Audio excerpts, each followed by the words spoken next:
Assalamualaikum warahmatullahi wabarakatuh. Waalaikumsalam warahmatullahi wabarakatuh. Lebih semangat lagi. Assalamualaikum warahmatullahi wabarakatuh. Waalaikumsalam warahmatullahi wabarakatuh. Kalau Bapak bilang semangat pagi, kalian bilang pagi-pagi semangat ya. Semangat pagi. Pagi-pagi Sekali lagi. Semangat pagi. Pagi-pagi Pagi. Semangat pagi. Pagi-pagi semangat. Baik. Tepuk tangan buat kita semua. Oke, baik. Murid-murid yang bermanfaat, laki-laki dan perempuan. Seperti yang kita sudah sepakati bersama, hari ini rencananya kita akan membuat keyakinan. Ya. Nanti Bapak bagikan sticky note ini. Kalau yang di belakang tidak ngobrol dulu. Oke, lihat sini. Ada sticky note di sini ya, Bapak bagikan untuk membuat keyakinan kelas. Nanti Bapak kasih tahu caranya.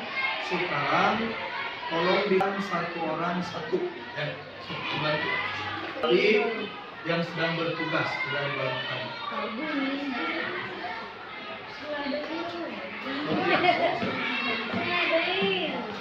Di syuting itu ya.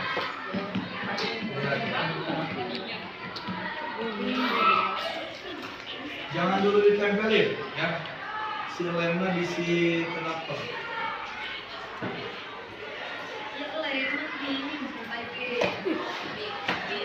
Ini yang perempuan juga.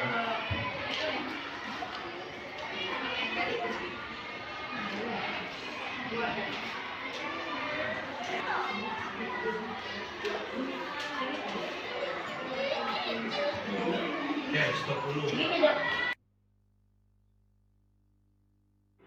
Murid-murid, anak didikku yang soleh-soleha, kalian sudah memegang yang namanya sticky note, betul?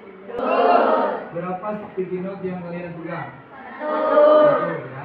Nah, yang namanya keyakinan kelas itu harus berawal dari peraturan. Harus berawal dari peraturan. Ya. Sekali lagi, keyakinan kelas berawal dari peraturan. Nah, Bapak ingin kalian menuangkan, membuat nomor 1 sampai 3 di sticky note ini ya. Jangan lupa dikasih nama panggilan di atasnya, misalkan Agus, Randy ya. Terus tulis angka 1 sampai 3. Peraturan yang kalian inginkan yang ada di kelas ini. Misalkan tidak buang sampah sembarangan nomor 1. Nomor 2 tidak libur ya. Setiap orang harus berbeda sesuai keinginan masing-masing. Harus saling menghargai, tidak boleh teriak-teriak, nggak boleh bucin-bucin. Ya. Apa saja peraturan yang kalian inginkan ya. Tulis 1 sampai 3. Stop.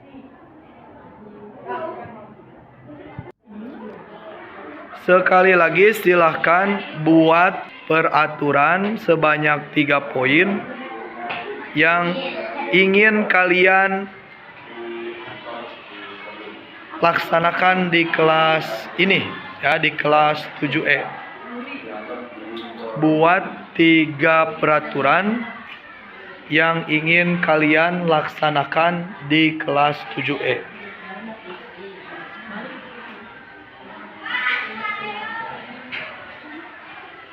Bikin dulu angka 1 sampai 3, kemudian bikin peraturannya. Tidak boleh sama ya. Harus punya inisiatif atau inspirasi masing-masing. Oke, kalau sudah selesai silahkan tempelkan peraturan kelas yang sudah kalian buat di bagian peraturan. Silakan. 1, 2, 3.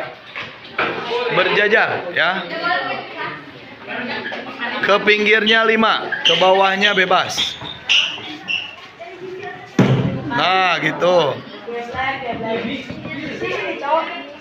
Berjajar yang rapi.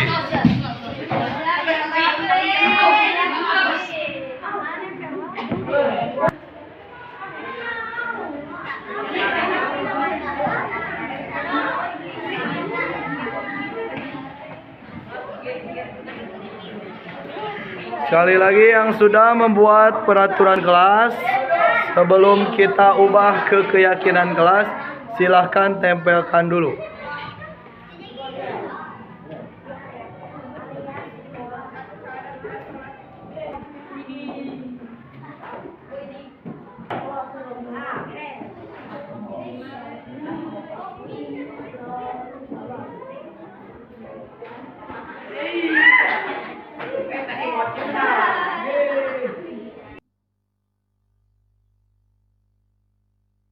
Baik, anak-anak, kalau sudah ada peraturan dibuat seperti ini, kalian harus merubah peraturan tersebut menjadi kalimat positif. Contoh gini, kalau peraturan tidak boleh membuang sampah sembarangan, ada kata tidaknya, itu konotasinya negatif. Nah, harus dirubah ke kalimat positif. Contoh kalimat positif gimana? Bersih itu indah, ya. Tidak boleh saling membuli, misalkan. Nah, itu konotasinya negatif. Dirubah ke kalimat positif. Rubah kalimat positif, kalimat peraturan.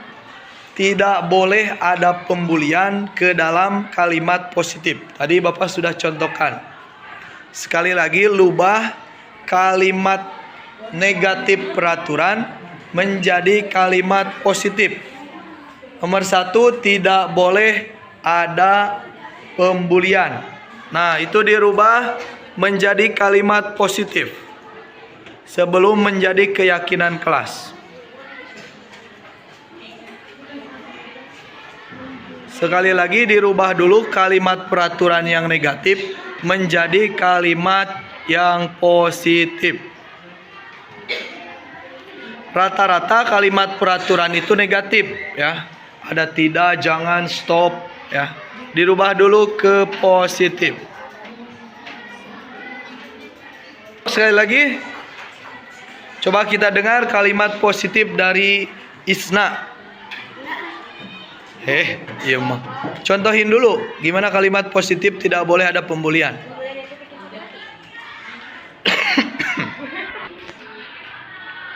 Contoh, boleh nih, siapa yang duluan pakai?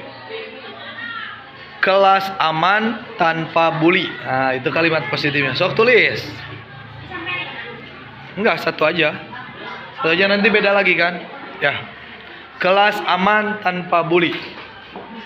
Bisa bingung. Berarti kemungkinan nanti yang dipakai antara yang Isna sama yang Bapak.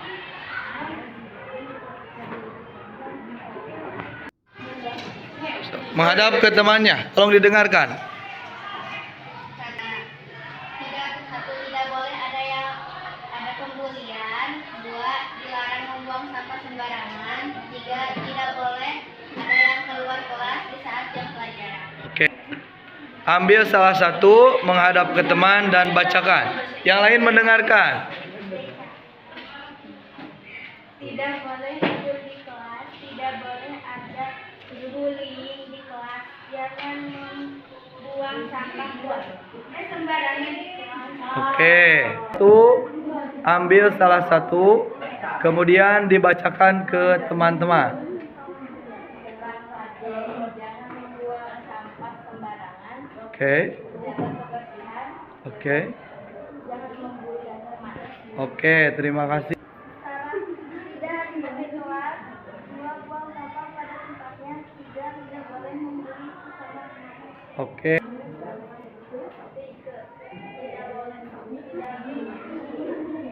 Tenang, Bud. Oke, terima kasih. Silakan ambil salah satu, kemudian dibacakan di depan temannya. Peraturan yang ingin ada di kelas ini.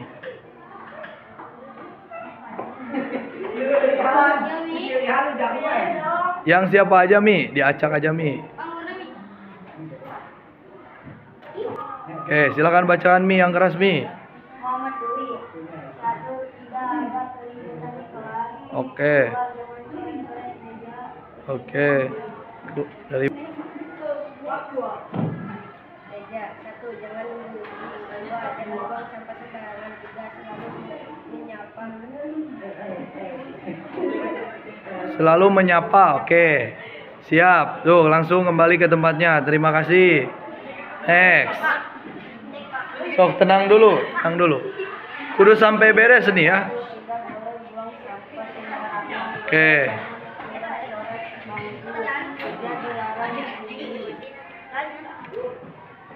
Next. Dibacakan ke teman-temannya.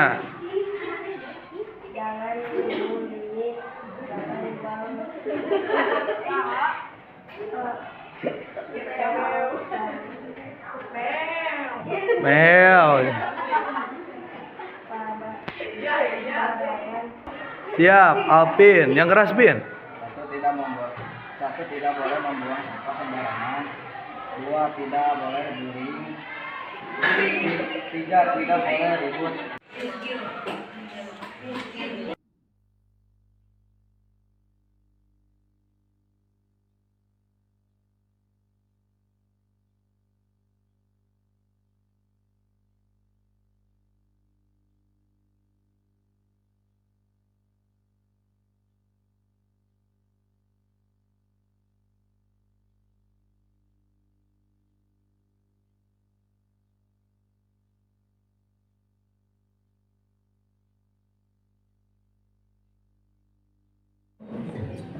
Bismillahirrahmanirrahim. Assalamualaikum warahmatullahi wabarakatuh.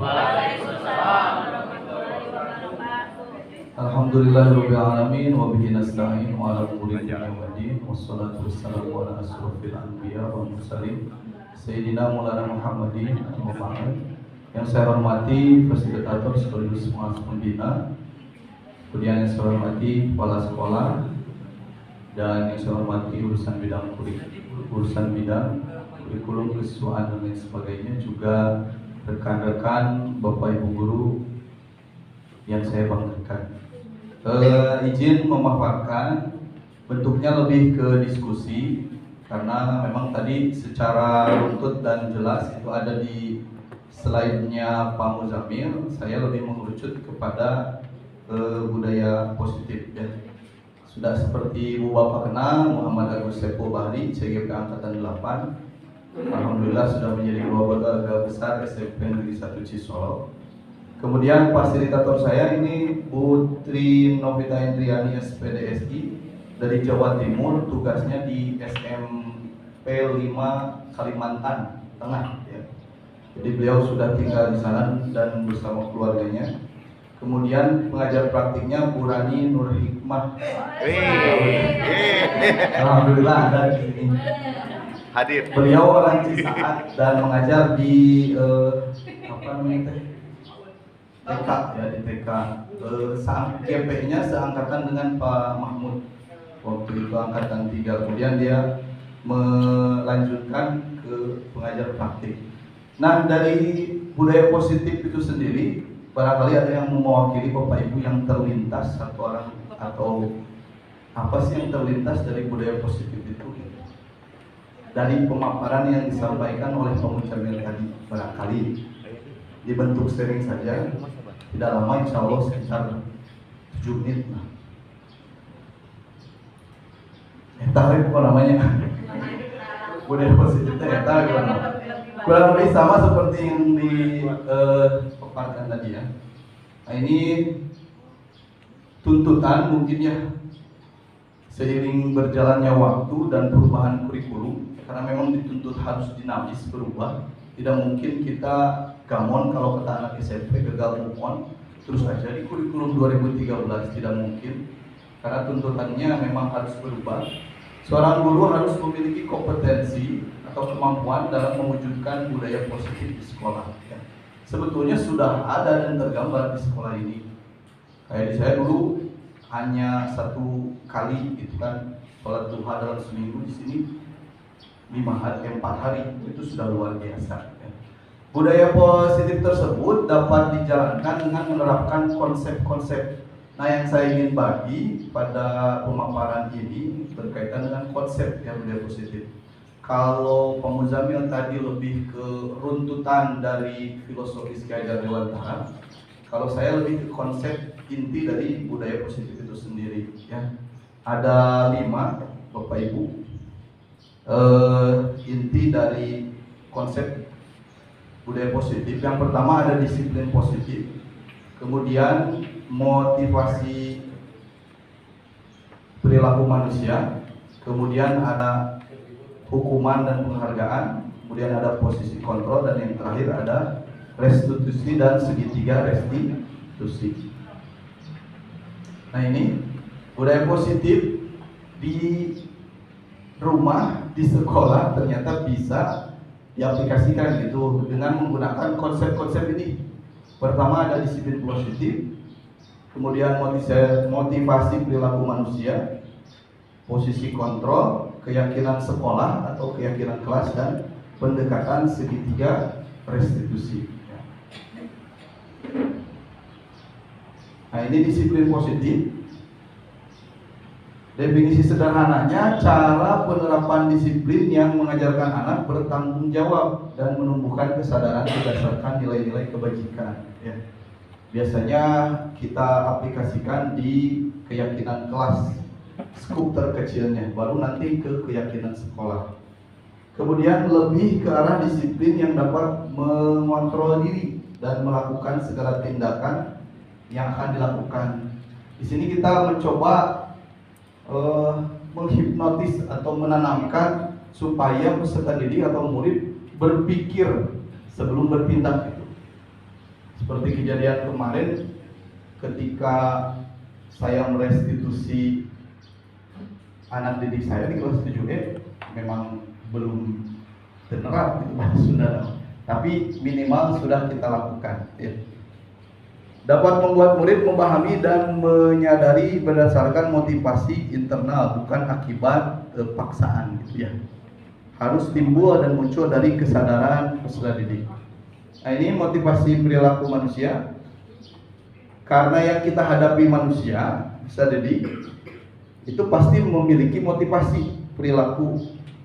Contoh untuk menghindari ketidaknyamanan hukuman. Ada ternyata peserta didik yang datang ke sekolah pagi itu bukan karena sadar dari diri sendiri, si yang dihukum datang pagi itu. Nah, itu kita merubah paradigma dan cara berpikir. Bismillahirrahmanirrahim. Assalamualaikum warahmatullahi wabarakatuh. Cara berpikir mereka atau nurut di kelasnya sebetulnya bukan karena pentingnya jadi pembelajar sepanjang hayat, hanya saja tidak mau dihukum oleh Pak Agus misalkan. Daripada tugas numpuk dari Pak Agus, ini kerjakan. Padahal sebetulnya bukan itu yang harus kita bangun. Kemudian yang kedua, untuk mendapatkan imbalan dan penghargaan. Ada beberapa peserta didik yang harus diemprakan dulu, baru mau maju ke depan gitu, atau dipuji-puji dulu, disanjung-sanjung dulu. Ya, Kasep, itu sampah menibala, socana lagi. Baru diambil, bukan kesadaran dari diri sendiri untuk mengambil sampah dan membersihkan sampah. Nah, kita diharapkan bisa mewujudkan murid atau peserta didik dengan motivasi yang ketiga ya, untuk menjadi orang yang mereka inginkan dan menghargai diri sendiri dengan nilai-nilai yang mereka percaya. Kita harus menanamkan kepada peserta didik bahwa dengan belajar dia akan mendapatkan kemudahan dalam kehidupan, kemudian bersosialisasi, menjalin hubungan dengan orang lain, tapi harus muncul dari diri sendiri ya. Itu yang diharapkan dari budaya positif yang ditanamkan oleh guru kepada peserta didik. Kemudian posisi kontrol, nah ini sama seperti Pak Mujamil tadi, merinding, ngeri-ngeri sedap kalau kita bicara tentang posisi kontrol. Dan saya sudah mengadakan diskusi dengan pengajar praktik, 3 pengajar praktik. Sebetulnya kita bisa mengambil semua posisi kontrol ini, cuman diharapkan yang tertinggi adalah sebagai manajer. Contoh, penghukum sudah jelas ya, ciri khasnya itu kata-katanya kasar, siapa kamu mah, manema, misalkan dan lain sebagainya. Tidak apa-apa diambil, tapi ditenangkan kembali nanti di akhirnya ya. Jangan sampai hanya satu posisi kontrol yang kita ambil terus ngehukum tuh yang hukumnya gitu ya, jangkar sirit mah dan lain sebagainya. Itu harus tetap ditenangkan kembali peserta didiknya. Kalau pembuat rasa bersalah, contohnya seperti, ih kamu teh gak capek bikin bapak dipanggil kepala sekolah terus, hayo kesiangan bapak teh sering.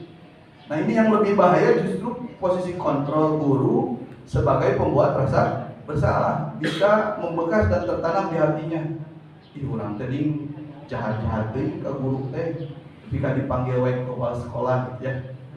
Tapi terkadang bisa dilakukan. Ya seperti kemarin Bapak saya mendengarkan cerita Pak Cecep yang meminta bantuan siswaan untuk menghadapi Dika, yaitu posisi kontrolnya dipakai beberapa posisi kontrol. Kalau posisi kontrol guru sebagai teman memposisikan diri seperti posisi pemujamil. Jadi dianggap teman. Lemahnya ketika posisi kontrol sebagai teman, anak cenderung tidak menemukan solusi gitu ya. Jadi tergantung sama saya, sama pemujamil nanti gitu ya. Kemudian ada posisi kontrol guru sebagai pemantau. Nah ini mah hanya memantau saja. Sudah baca peraturannya, coba lihat lagi. Ini peraturan nggak boleh datang lebih dari 15. Kamu harus gimana? Kayak gitu contohnya. Pemantau, tidak memberi makian, tidak membuat rasa bersalah, tidak juga jadi teman. Suruh nyadar aja. Ada tata tertibnya, silakan dibaca. Kamu harus apa gitu ya. Nah yang paripurna atau posisi kontrol guru yang bagus adalah manajer gitu ya. Memupuk kesadaran peserta didik atau murid sampai memahami pentingnya nilai-nilai kebajikan dalam kehidupannya. Dia paham dengan sendirinya kalau datang terlambat itu bukan nilai kebajikan. Nilai kebajikannya adalah datang tepat waktu ya. Nah ini keyakinan kelas. Ini sudah dipraktekkan oleh saya pribadi dan alhamdulillah melihat Bapak Ibu guru hebat juga sudah mempraktikkan keyakinan kelas berawal dari peraturan, kemudian ada hukuman dan konsekuensi. Maksud hukuman di sini lebih ke tata tertib yang berlaku di sekolah kita. Kemudian setelah membuat peraturan, konsekuensinya apa? Kita rubah ke dalam kalimat positif. Ya, tidak boleh membuang sampah menjadi bersih itu indah. Tidak boleh ada bullying nggak banget gitu ya, dibuat kalimat positif. Kemudian dikaitkan nilai-nilai kebajikan universal baru ke keyakinan kelas. Kalau kita dengan peserta didik membuat 15 peraturan, nah di keyakinan kelas mengerucut. Keyakinan kelas itu tidak, menurut yang hasil diskusi, tidak boleh lebih dari 5 gitu, jadi harus sedikit tapi betul-betul diyakini oleh peserta didik dan murid kelas kita. Sedikit tapi tertanam di pikiran dan di hati mereka ya. Kemudian yang terakhir, ini sudah disampaikan juga oleh Pak Mujamil tadi, restitusi ya. Pendekatan penyelesaian masalah untuk menstabilkan peserta didik ya. Kalau bahasa Pak Mujamil tadi merehabilitasi, sama kurang lebih seperti itu. Langkahnya ada 3: menstabilkan identitas, validasi tindakan yang salah, menanyakan keyakinan. Contoh menstabilkan identitas itu seperti gak apa-apa berbuat salah, biasa kok, ada bapak juga manusia. Nah kayak gitu contohnya. Dia gak merasa dihukum gitu ya. Kemudian validasi tindakan salah, tahu nggak salah kamu itu apa aja? Oh iya ini. Nah, meskipun sesah sekali. Baru menanyakan keyakinan. Kira-kira kalau udah salah supaya kamu diterima dan kembali lagi di kelas kamu harus apa? Ya. Tujuannya untuk menghasilkan murid yang bertanggung jawab atas dirinya, menghargai dirinya dan menjadi manusia seutuhnya. Sampai pada akhirnya di kurikulum Merdeka kita sudah hafal bersama ada 6 dimensi profil pelajar Pancasila. Ya. Saya pun sudah berdiskusi dengan pengajar praktik, 3 pengajar praktik, gimana Bu kalau anak itu pelaku kriminal, bingung. Oke, pelaku kriminal kan sudah ada di usia SMP tahun-tahun ini ya. Itu memang kepala fasilitator kami belum bisa menjawab ya, kalau sudah ada di posisi pelaku kriminal, tidak akan, sudah beda ranah gitu, antara ranah pendidikan dan kepolisian sudah berbeda. Itu saja Bapak Ibu hebat Terima kasih atas atensi dan perhatiannya. Semoga sedikit yang saya dapatkan dari guru penggerak menjadi pandangan baru ataupun mereview kembali itu yang pernah Ibu Bapak baca. Terima kasih banyak. Assalamualaikum warahmatullahi wabarakatuh. Cara berpikir mereka